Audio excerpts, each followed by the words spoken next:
International Master Danny Rensch here, attempting to provide some instruction on the game between Magnus Carlsen and Hikaru Nakamura from the World Blitz Championship. Here we have a Scotch. Hikaru played the bishop to c5.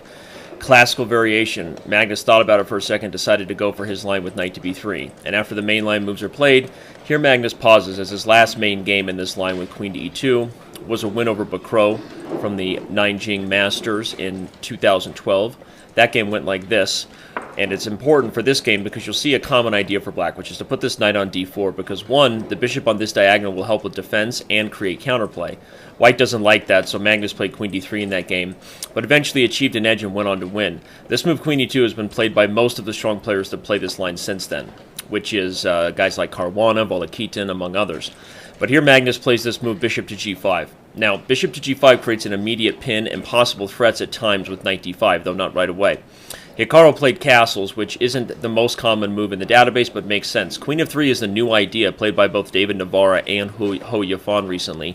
White has a very simple intention, wants to take here and double the pawns. You'll see that Hikaru just paused there and looked up at the sky, trying to remember his lines, just like Hikaru does so well, and guess what he did? He remembered his line with knight to d4, exclamaviach. This similar idea that we saw in the Bakro game comes into play. The bishop comes to d4, where it defends both f6 and creates tactics on c3. Magnus has a good think and then decides he has nothing better but to castle long, allow black to take on c3. By the way, queen takes c3 would lose to knight takes e4, winning a pawn. So b takes c3 is forced. You'd think that white should still have a little bit of an edge with the bishop pair here, as well as the potential to attack on the king side. Now we're seeing Magnus actually play these moves here, and we'll slow down for a second to say that on rook e8, the move that was played in the game, we start to see a forcing line that maybe means that we won't see Magnus Carlsen play this line again, as white doesn't really achieve much heading from the middle game transition into the endgame. Hikaru is thinking right now about what he wants to do, so he takes on c3 and then plays this line rook e8 as we just talked about. One thing I want to get to before they're there is you're going to see in a couple moments here, after rook e8, bishop c4, d6, White has a critical decision to make. Go to the endgame with bishop takes f6, or to play for h3, or moves like rook to e1 to guard the e-pawn. Any idea that keeps the pieces on the board in the middle game might give White a little bit better chances if he's intending on creating an attack against the black king, leaving the pin here. But Magnus ends up thinking about the position and decides there really is nothing better here than to take on f6. I've analyzed this h3 line a little bit, and what I can say is that it's probably just about equal, neither side really achieving too much. I think that black can still play moves like bishop e6 and try to simplify the position, and white's king may end up being just as weak as black's. So, back to the game. What we're seeing now is that bishop takes f6 was played. Moves that are all forced come into play, and in watching this video live, actually, without knowing the result of the game, my first thought is white must have a little bit of an edge here, but Hikaru quickly plays f5, the move you just saw, which the whole point is to undouble these f-pawns, and leaving black with no positional weakness will point out the fact that really black is probably the only one who can win this game. Taking advantage of white's weaknesses on the queen side long term is not going to be an easy task, but f5 is a really strong move by Hikaru, and you'll see that Magnus goes into his longest think of the game. Hikaru looks around, that confident head look to the side. Magnus decides the best thing he can do is bishop d5, a good move that not only defends the e4 pawn, but also puts pressure on b7, making it a little bit tricky to develop. The only issue is that Hikaru is going to be able to simplify, getting rid of his weaknesses by taking here, play c6 to remove the bishop from b7, and if black can coordinate the pieces, meaning complete his development, he'll have eliminated white's only remaining advantage, which is these two rooks. And one of the things to realize is that if you eliminate this temporary advantage of a development lead, white is actually the one with the long-term issues. Again, we see Hikaru play rook e5 very confidently, and more it seems that the position is headed toward a game where white really doesn't have very good winning chances with the weaknesses on the king side here. Some very good moves are played here. Bishop to d5 offers the trade of rooks, which, even though it seems that trading wouldn't be a good idea, it's Magnus's last chance to try to take advantage of the lack of development, and that is you remove black's only developed piece with hopes of infiltrating, though once Hikaru plays king f8, Magnus really has nothing. Rook e4 is a sort of phantom threat. Bishop f5 is coming to relocate over to the king side, and once Hikaru achieves this bishop, on g6, as we'll see in just a moment, there really is nothing much here for white to show. It's all black from here on out. h4 is played, not a bad move. I guess if white gets the majority with g4 and h5, we'll still see f7 be a weakness, though it's hardly a threat after h5 by Hikaru.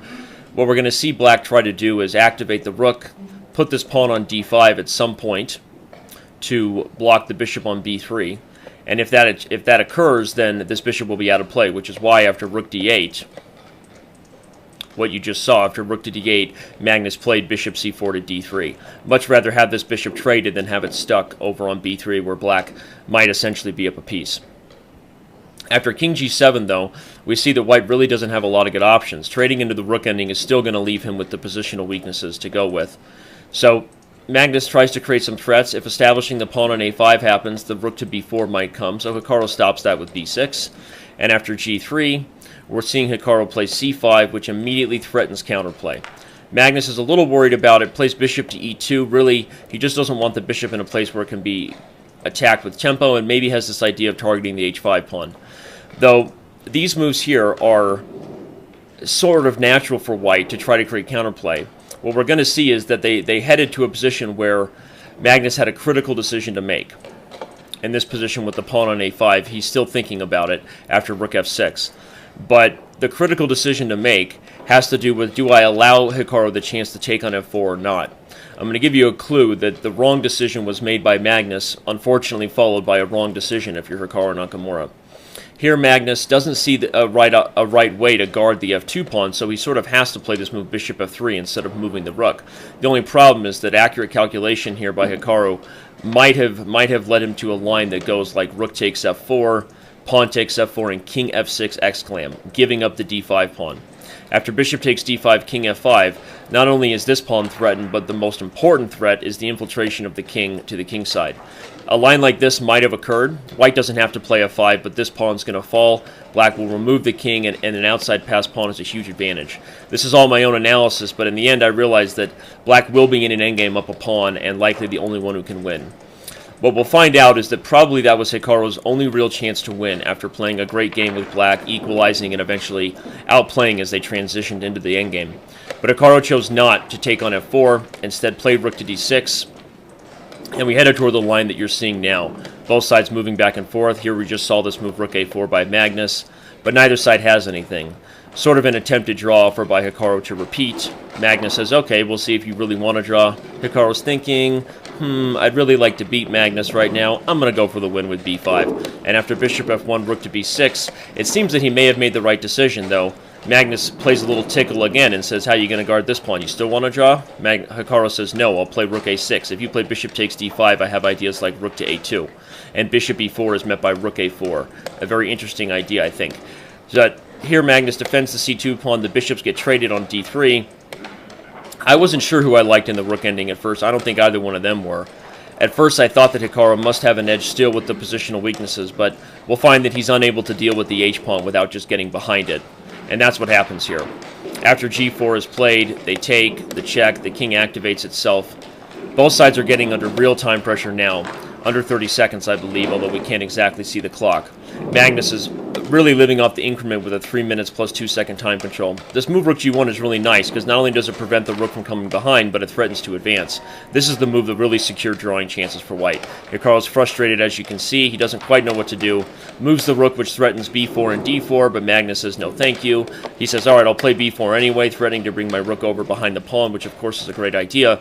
But after rook to g3, he realizes I can't trade into the king and pawn ending because white will win with this outside pass pawn. I have to try to come behind, but Magnus says no thank you. Alright, well then I got to get my king behind the pawn. That's fine, but in the end, will I be able to pick up these pawns before you can get this? Turns out no.